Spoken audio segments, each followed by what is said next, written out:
Nadšenec, začiatočník či profesionál? Na Smartwear.sk nájdeš drony, akčné kamery a e-boardy. Tvoje dokonalé spojenie s technológiami. Smartwear.sk. Ahojte. V záplave noviniek od DJI z poslednej doby tu máme ešte jednu novinku, ktorá je taká možná troška staronová, ale určite stojí za pozornosť. Je to dron DJI Mini 4K. Droník je zo série Mini a v podstate ide o rozmerovo najmenší dron v ponuke DJI, pokiaľ nepočítam Neo, lenže v podstate tento dron v zloženom stave je menší aj ako Neo, aj keď patrí do kategórie už do 249 gramov. Vieme, že Neo má 143 gramov, tak tento droník je v podstate ešte menší ako Neo, keď ho zložíme. Ale na rozdiel od Nea, toto je filmársky dron. To znamená, nie je to dron viac menej na zábavu ako Neo, ale mám tu plnohodnotný trojosý gimbal, to znamená, že všetky zábery, ktoré ten dron robí, sú stabilizované. Je to taká, dalo by sa povedať, reinkarnácia modelu Mini 2 SE, ale to podľa mňa vôbec nevadí, pretože ide bezkonkurenčne o najlacnejší dron, čo sa týka filmárskych dronov. A môžem povedať, že keď som ho prvýkrát dostal, tak veľmi veľké nádeje som mu nedával, pretože predsa len za tie peniaze, čo ten dron stojí, nejakých 300 eur samotný a nejakých necelých 440 eur, myslím, je to v sade Flymore Combo, to znamená, že aj s ďalšími dvoma batériami a nabíjacím hubom a taštičkou prenosnou, ktorá je tiež veľmi dôležitá. Veľmi ma prekvapila kvalita kamery, akú to má. Napriek tomu, že tie režimy video aj foto sú tu také oklieštené, fotky viem robiť iba v JPG-čku, video viem robiť maximálne 4K 30p. Napriek tomu ale to video v 4K 30p vypadá veľmi dobre a pri dobrých svetelných podmienkách je porovnateľné s inými dronmi v podstate v tejto kategórii. Samozrejme, nemôžeme čakať, že takýto dron za tie peniaze bude mať nejaký super snímač. Je tu 1,2 palcový snímač, to znamená v podstate jeden z tých najmenších, ktoré sa používajú. Ale na tie dobre svetelné podmienky nám to bohate stačí a skutočne ten droník za tie peniaze, ktoré to ponúka, tak ponúka fantastický obraz. Je to dron, ktorý si takisto ako to Neo môžete zbaliť do tej taštičky, ktorú k tomu dostanete. Je to veľmi ľahko prenosné, pretože je to maličké. Používa sa k tomu ovládač RCN1, do ktorého si vložíte takto svoj mobil. Takže o to je aj ten ovládač potom trocha menší. Ako som hovoril, je to kategória do 249 gramov, to znamená tá najnižšia. Napriek tomu nám to vo vzduchu vydrží až 31 minút, čo je udávaná hodnota. Samozrejme, reálne hodnoty sú závislé od podmienok, či máme vietor, ako rýchlo lietame a podobne. Ale tých 31 minút je taká orientačná hodnota, aby ste si to vedeli porovnať a oni sú dosiahnuteľné samozrejme, ale pri pomalších letoch a za bezvetria. Tým Flymore Combom máte k dispozícii takmer 1,5 hodinu letu, to znamená, že skorej vás podľa mňa prestane baviť lietať, než by vám došli batérie. Takže na akékoľvek výlety, na akékoľvek potulky po prírode je ten dron úplne úžasný a je veľmi ľahko ovládateľný. Pochopiteľne zase vzhľadom k tej cene nemožno čakať, že ten dron bude mať také vymoženosti, ako je sledovanie prekážok a vyhýbanie sa.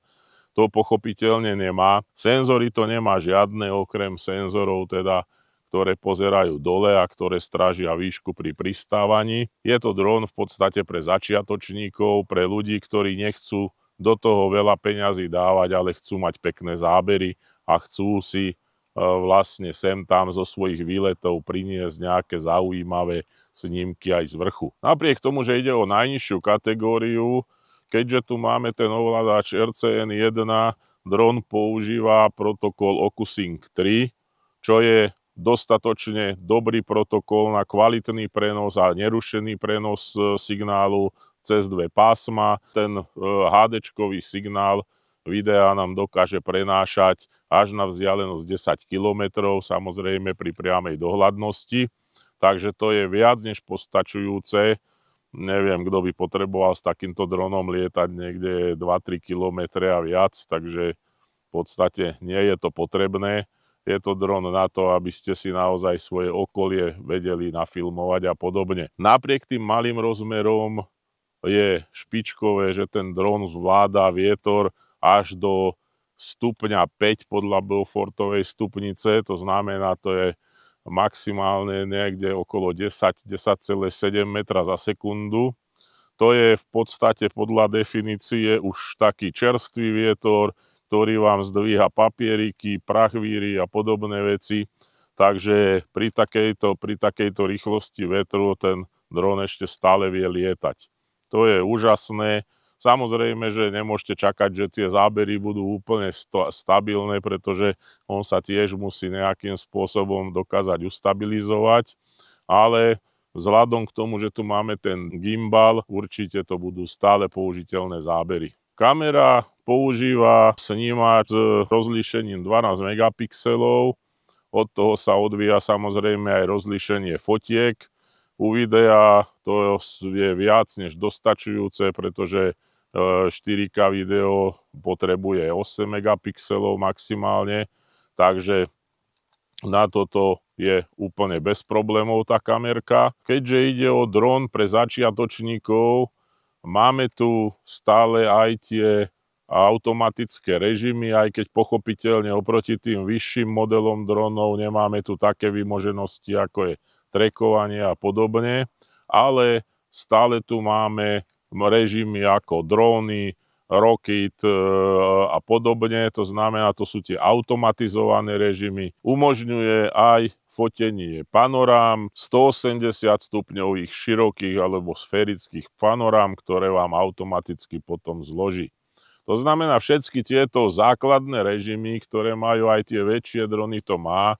Nemáme tu akurát tie vychytávky všelijaké, ale hovorím, je to dron pre začiatočníkov a medzi nami páni za 400, necelých 40 eur, ten dron je fantastický. Pochopiteľne, aj keď ide o najlacnejší dron, nezabudlo sa na automatické režimy návratu domov, pretože u každého dronu sa vám môže stať, že vám buď zlyhá prenos, to znamená zaletíte za nejakú prekážku, príde vám nejaké rušenie alebo interferencia signálu a podobne. To znamená, že dron vlastne stratí signál, alebo jednoducho vám môže treba dojsť baterka v ovládači, aj keď to by sa vám teda stať nemalo.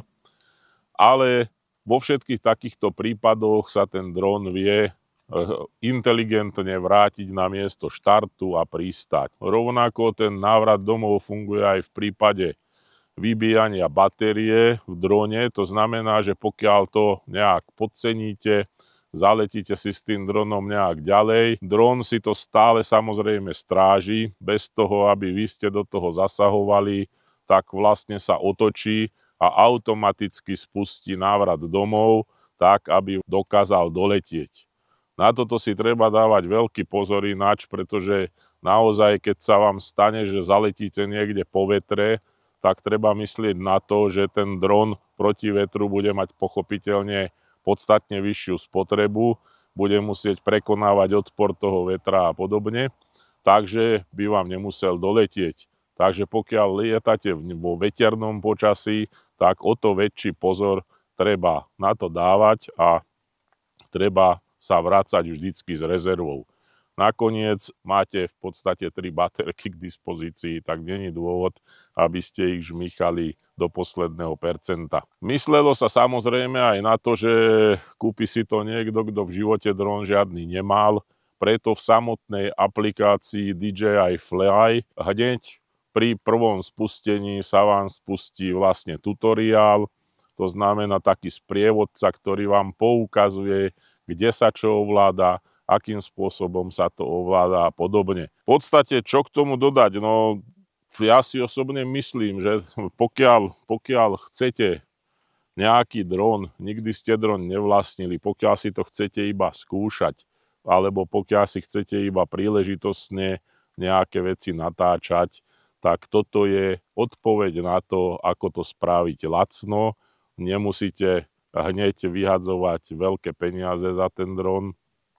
S týmto sa to dá naozaj vyskúšať. Dajú sa s tým spraviť krásne zábery a keď sa vám to bude páčiť, nie je problém vymeniť ho potom za väčší.